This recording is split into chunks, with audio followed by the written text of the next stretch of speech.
Now, outgoing President Rivlin saying he's proud to pass the baton to President-elect Isaac Bougie Herzog, adding that he has no doubt Herzog will do an excellent job. But joining us live from the Knesset in Jerusalem with more is Arutz Sheva English editor Yoni Kempinski. Thanks so much for being with us. Now, Herzog won with an overwhelming majority. What made him such an apparently obvious choice? Well, there were hopes among the staff of Miriam Peretz that there may be a surprise, but they defined it as a surprise because they understood that Mr. Herzog, who was the chairman of the Jewish Agency, was working on this issue and working towards this vote for years already, they say, as he was already when he was in his current position as the head of the Jewish Agency. He spoke with many politicians throughout the year, checking the field, making sure that it's really relevant for him to run. And when he saw that he has all the chances, he went ahead and did it.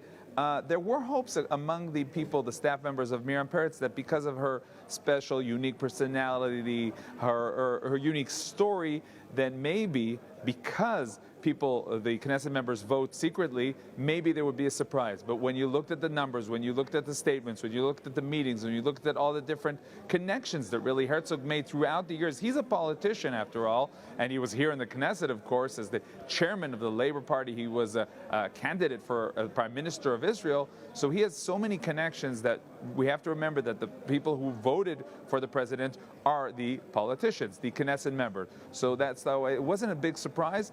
People thought that maybe we would see a more close vote, but the fact that it's 87 versus 26 is actually, some are seeing this as a good number that shows that the Israeli president was, chosen by a big majority landslide.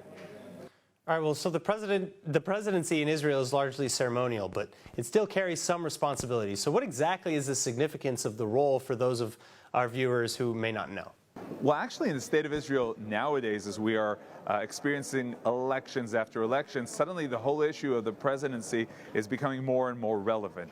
Because, again, also in this case of the elections, the issue is a bit ceremonial. He's supposed to just, give the role of putting together a government to whoever has the most chances. But still, as we see today, he's very much part of the actual discussions, and you have to convince him that there's a chance for this person or the other candidate, and he becomes this role, first of all, in terms of elections, and first of all, in defining who is the prime minister, who will be putting together the next government. That makes this role very, very relevant. There's, of course, also the issues of parole for prisoners.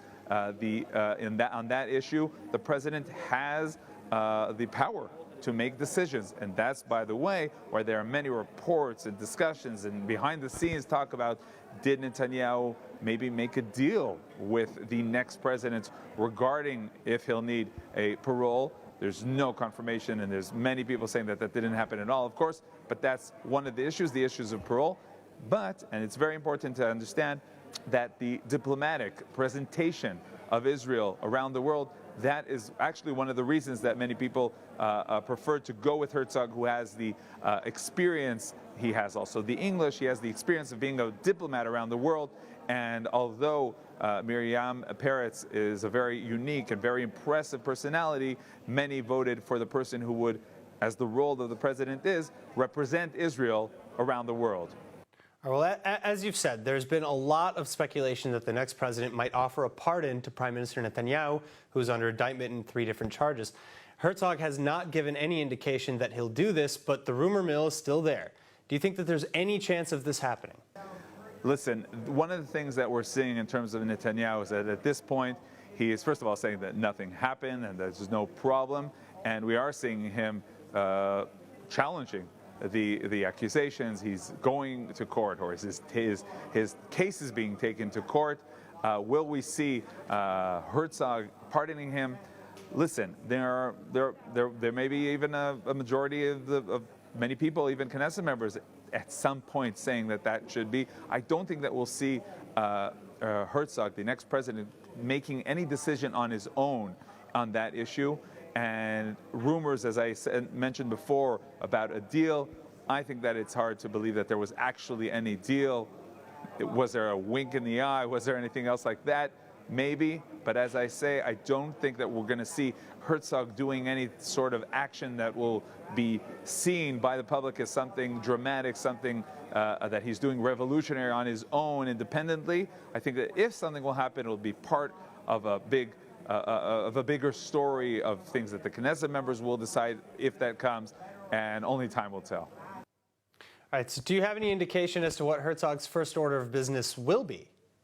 We won't say yet former, but as the current chairman of the Jewish Agency, and as a son of a president and the grandson of a chief rabbi of Israel, Herzog is very connected to the state, to the institutions. And, as I mentioned, head of the Jewish Agency, he sees the big picture of the Jewish people around the world. So I don't know to say if he'll define himself right away as the president of the Jewish people, but I do think that we are going to see many, many efforts that we see already today, but more enhanced and improved efforts to connect the Jewish people to the Jewish state. All right, Yoni Kempinski, live from Jerusalem. Thank you so much for joining us.